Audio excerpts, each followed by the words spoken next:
Hello students, today we are going to study about Vettel's rule from the topic of numerical integration from the book of numerical methods. So let's start the procedure.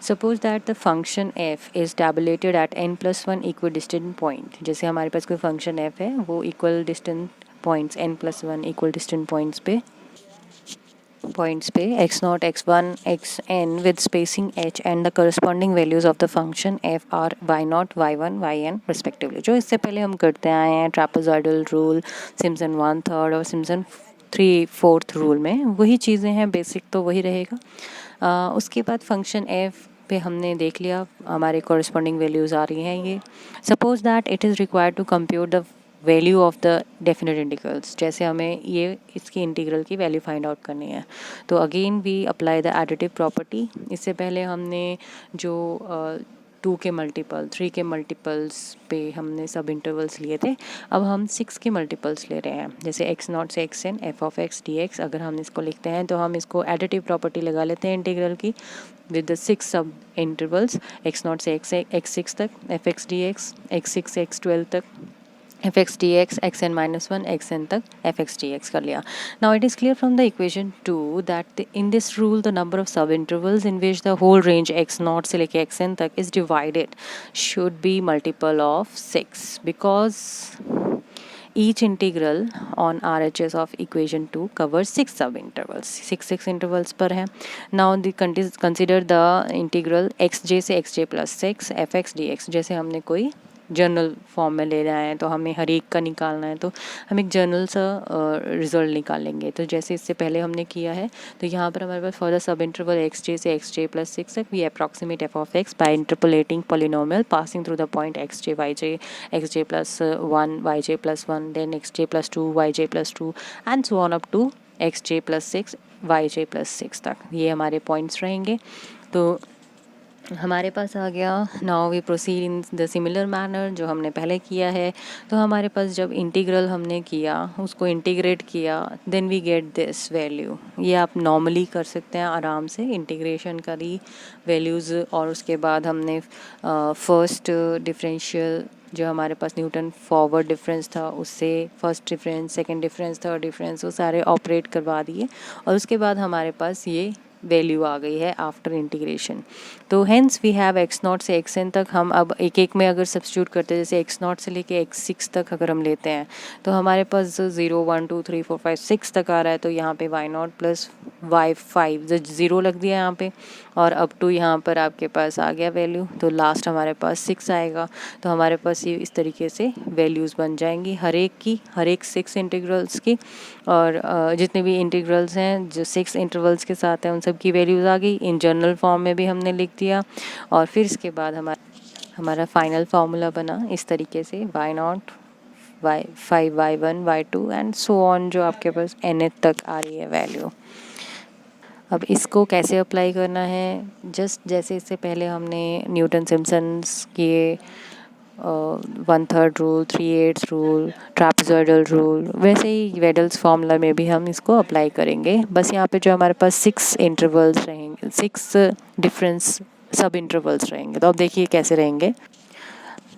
We have to evaluate 0 to 1 dx over 1 plus x square by using Simpson 1/3 rule and hence obtain the approximate value of pi correct to 4 decimal place. हमें pi की value निकालनी है 1/3 Simpson 1/3 rule और Weddle's rule hence obtain the approximate value pi correct to 4 decimal place, दोनों के साथ करनी है। तो सिम्पसन 1/3 रूल तो आपको पता ही है। लेट्स स्टार्ट विद ये फंक्शन हो गया 1/1 plus x square is a function, x0 is equals to 0, xn is equals to 1 आपके पास लोअर और अपर लिमिट हो गई। और हमें इसको 6 में डिवाइड कर रहे हैं तो n इज इक्वल्स टू 6 ले लिया। So that h is equals to क्या आ जाएगा, xn minus x0 over n is equals to 1 minus 0। जो xn है 1 और x0 है 0, y/6 is equals to 1/6। Now we tabulate the function f of x 1/1 plus x square. So x0 जो हमारे पास आएगा 0 आएगा, x1 1/6, x2 1/3, x3 1/2 and so on up to x6 तक आएगा। Now corresponding value of f of x हम निकाल सकते हैं by substituting one by one x not x one x two x three here. तो जैसे हमने एक्स नॉट ज़ीरो रखा तो we got the value one. Then if we take x one at is equal to one by six, तो one by six यहाँ substitute किया and we get the this value from the using calculator. तो हमारे पास ये सारी corresponding values आ गई.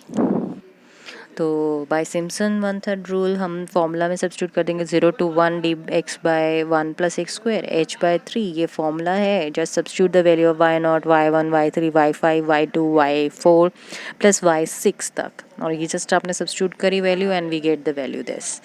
Now we know that D. अब इसको एग्जैक्ट इंटीग्रल की जो हमारे पास वैल्यूज़ आती थी 12th स्टैंडर्ड में, जैसे ही हमने इसको कैलकुलेट करना है 1/1 प्लस एक्स स्क्वायर की इंटीग्रेशन क्या होगी, टेंजेंट इनवर्स एक्स. और ये इंटरवल है 0 to 1. हमने 1 सब्स्टिट्यूट किया फिर 0 और यहाँ से π/4 आ गया. But we get the value 0.7854 from Simpson one third rule. तो हमने इसको इक्वेट कर दिया और यहाँ से पाई की वैल्यू हमारे पास आफ्टर मल्टीप्लाइंग आ गई 3.1416. नाउ नेक्स्ट है हमारे पास वेडल्स रूल से कैसे करेंगे. वेडल्स रूल में हमारे पास integration 0 to 1 just write the formula, क्योंकि हमारे पास 6 तक ही जा रहा है इसलिए हम 6 तक ही फॉर्मूला लिखेंगे. हमें आगे तक एक्सटेंड करके लिखने की ज़रूरत है. तो 3h/10 y not plus 5y1 plus y2 plus 6y3 plus y4 plus 5y6 plus y6. इस तरीके से हमारे पास फॉर्मूला हो गया है. तो हमने सब्स्टिट्यूट करी वैल्यू और यहाँ पे जितनी भी y not y one y two y three की वैल्यूज थी हमने यहाँ सब्स्टिट्यूट कर दी एंड वी गेट 0.7854. और हमें पता है कि this integration is equal to π/4 जो हमने प्रीवियसली सिम्पसन वन थर्ड में निकाली थी, और उससे हमें पता चल गया कि π/4 is equal to 0.7854 by Weddle's rule. और हमने फिर इक्वेट करके यहाँ से हमारे पास पाई की वैल्यू आ गई 3.1416. और इससे आगे भी जा सकती है डिपेंडिंग अपॉन आपने कहाँ तक डेसिमल्स लिए हैं. Now next question is evaluate 0.2 से 1.4 और ये इंटीग्रेशन करनी है बाय यूजिंग वेडल्स रूल. तो हमने सबसे पहले फंक्शन लिख लिया एफ ऑफ एक्स. हमारे पास ये फंक्शन है एक्स की वैल्यूज़ क्योंकि हमारे पास 0.2 है हमें डिवाइड करना होता है. तो हम यहाँ पर 6 में डिवाइड कर देंगे उसी तरीके से जैसे आपके पास आता है. तो हमारे पास वैल्यूज़ आ गई 0.2. आई थिंक आपको ये समझ में आ चुका होगा कैसे हम 0.2 0.4 0.6 कर रहे हैं. लेट्स सी दैट यहाँ पे आपके पास एक्स नॉट की वैल्यू है 0.2, ठीक है. एक्स एन की वैल्यू है 1.4 और हमें 6 लेने चाहिए. एन जो 6 इंटरवल्स आपको लेने 6 सब इंटरवल्स लेने होते हैं ना, तो हमारे पास एन इज इक्वल्स टू 6 आ गया. H is equals to x n minus x not over n आएगा. तो यहाँ पे आगे 1.4 माइनस 0.2 over 6 which is equal to 0.2. तो यही हमारे पास एच की वैल्यू रहेगी 0.2. तो 0.2 में 0.2 ऐड किया 0.4 आ गया. 0.4 में 0.2 ऐड किया 0.6 आ गया एंड सो ऑन. यहाँ पर हमने 1.4 तक लिख लिया. उसकी कॉरस्पॉन्डिंगली फंक्शन की वैल्यू अब ये कैसे निकालेंगे बाय यूजिंग कैलकुलेटर. एक्स में एक बार 0.2 रखा फिर 0.4 रखा 0.6 रखा और इस तरीके से कॉरस्पॉन्डिंग वैल्यूज आ गई.